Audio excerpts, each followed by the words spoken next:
Hi everyone, today I'm going to be colouring in this bunch of grapes. I have got, as usual, a little picture to help me.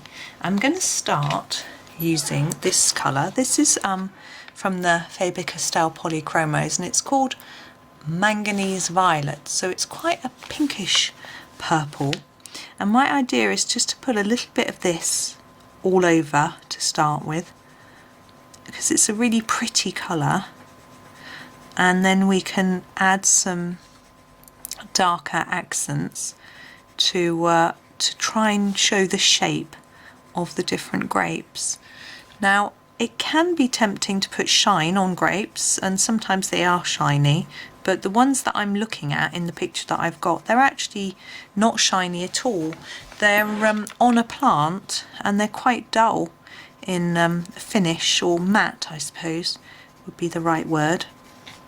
I think when we get them from the shops they're often waxed or washed and they're really shiny and coloured, but if you see grapes sort of hanging on a vine, they will have this sort of matte look. I don't know why, whether something oxidizes on them maybe, I'm not sure, but that's the look that I'm gonna try and go for. So you can see we've already got quite a matte look, but we're gonna add some other colours.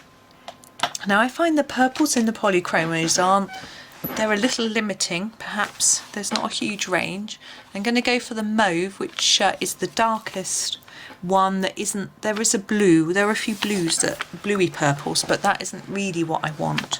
And what I'm going to do is put some at the bottom of each grape here, and then try and blend it up a little bit around the edges. And the idea is to partly show the shadow, which is why we're going to pop it along there, but also the shape. We're going to put a little bit more in there, I think. And so going underneath at the bottom of them, and then where they sort of overlap. Now it looks, it's not well blended at the minute. We shall go in there with a little more in a bit. So sort of going around the edges and then up, blending up from the bottom. And hopefully this will make them look more rounded or more three-dimensional and sort of less flat, as it were, and give us some shadow effect and make them look pretty all at the same time. So hopefully we can get lots of effects with just these couple of colours. We will do a little bit more in a bit. And I will blend this in a bit better as well, but we're just getting the basic marks down.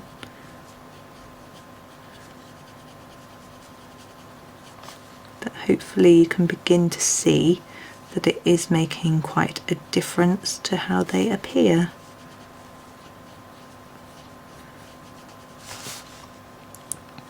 I do enjoy colouring grapes, I don't know why. It's like blackberries, I enjoy those too. So I do like eating grapes as well. But I don't normally study them in intense detail to see how to colour them. Perhaps I should be. But they don't crop up that often in books to colour, do they? But Johanna's kindly provided us with some. I think there's some in Secret Garden actually. There's a garden with grapes and blackberries and gooseberries and chilies, I think it's got in it. So that's quite, I like that page. It'd be fun to have another go at that sometime.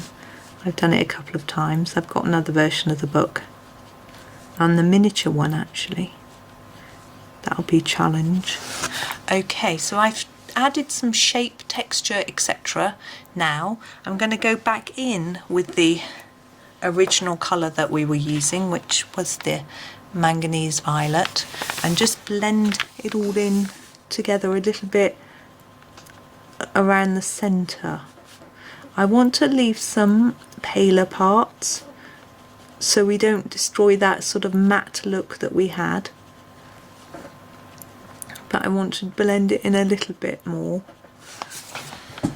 So I'm using I'm going more at the bottom and just over the edge to sort of make it less of a line of the mauve colour.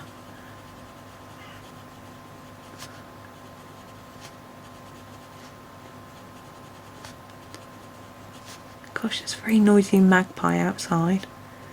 There's a nest in the tree at the end of our garden. Our garden's really small, so I can really hear them. Okay, and now what I'm going to go in with is a little bit of black.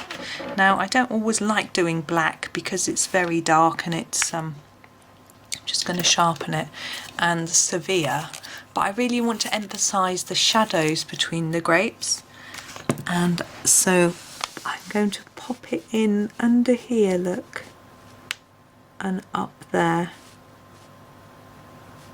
so it isn't loads, just a little bit to show us where they're overlapping and shading each other or shadowing each other. I don't really know the right way to say it. And this would also help the accent, this paler area, show up a bit more.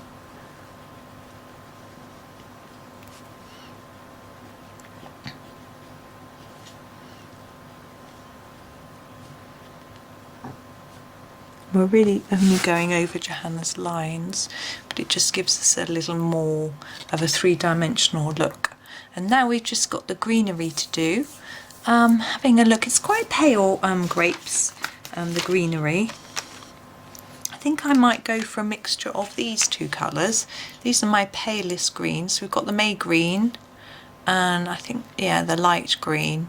I'm going to go with the May first because I think it's a little bit darker. I'm going to use it in the areas where I want a little bit of a darker look. So what I'm doing with that movement is hopefully getting more colour here and less there. The leaf, I think we might have, it might be darker towards the bottom here where it's, I'm sort of assuming the light source is coming from above.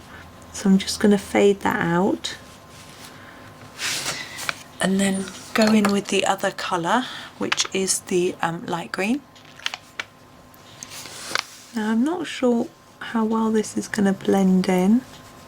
I'll have a go and see how it will look, whether we'll need to mix the colours together a bit more. I don't think I've ever used these two together. I think that works okay. I think we need a little bit more dark green where the branchy bits hit the grapes, and it doesn't need to be hugely dark. I'm just going to use this Chromium green opaque because it's a similar tone of colour to the May green, just to add the tiniest hint of shadow in there. And there are our grapes done. So I hope you enjoyed that one. Thank you very much for watching and happy colouring.